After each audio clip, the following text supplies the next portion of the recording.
kur fermeret bëhet helmues, si po e vrasin Shqipërinë fermat shqiptare. Në çdo treg të lagjes, në çdo tezgjat të improvizuar bus rrugës, në çdo prodhim vendas që shitet me krenari, fshihet një helm i heshtur. Një rrezik i mbështjell me domate të kuqe, kastravec të ndritur, mollë që shkëlqejnë si plastika. Sepse shumë fermerë shqiptar nuk janë më bujq, janë helmues me licencë. Dhe problemi nuk është vetëm mungesa e dijes, por lakmia.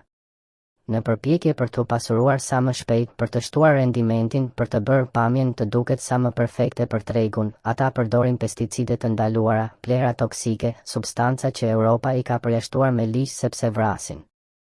Europa nuk na refuzon për inat, na refuzon sepse ne jemi rrezik. Produktet shqiptare refuzohen çdo vit nga tregjet europiane, jo sepse Europa është armike, por sepse janë të rrezikshme për konsum.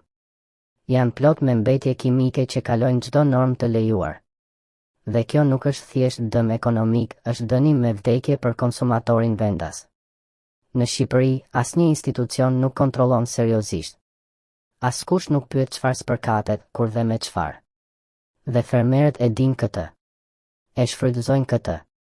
E përdorin këtë pa turp. Fermeri shqiptar, viktim apo kriminal? Sigurisht, jo të gjithë janë njësoj. Ka fermer të ndershëm, ka nga ata që luftojnë me mjete të pastra, që punojnë me etikë. Por mëkati kolektiv vjen kur heshtin të gjithë përballë krimit. Fermeri shqiptar është lodhur nga varfëria, por tani po shes shpirtin për lek. Në vend që të ndërtoj tokën, ai e kthen atë në laborator helmesh. Në vend që të ushqej kombin, ai po e helmon atë, kafshat pas kafshate. Kur kërkon të bëhesh i pasur duke vrarë popullin tënd.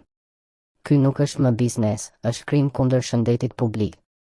Në asnjë vend të civilizuar nuk lejohet kjo lloj anarkie në zinxhirin ushqimor. Në Shqipëri, po. Dhe kur një vend nuk kontrollon as tokën që e mban gjallë, nuk ka as të ardhme, as treg, as respekt. Europa na mban jashtë jo për shkak të paragjykimeve, por sepse produktet shqiptare shpesh janë rrezik për jetë. Dhe fatkeqësisht, ky rrezik lind pikërisht nga vetë shqiptarët. A ka shpresë? Po, por vetëm nëse vetë fermerët zgjohen. Nëse institucionet fillojnë të ndëshkojnë dhe jo të mbyllin syt për një kosh me domate. Nëse ne si konsumator kërkojmë analiza, certifikata, garanci për çfarë po fusim në tru.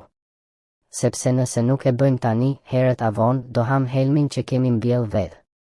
Shqipëria nuk mund të ndërtojë ekonominë e saj mbi lakmin dhe gënjeshtrën. Fermat tona duhet të ushqejnë, jo të vrasin. Tokën e kemi trashëgimi, jo armë kimike. Zgjohemi tani, ose e groposim me duart tona edhe fshatin, edhe shëndetin, edhe shpresën.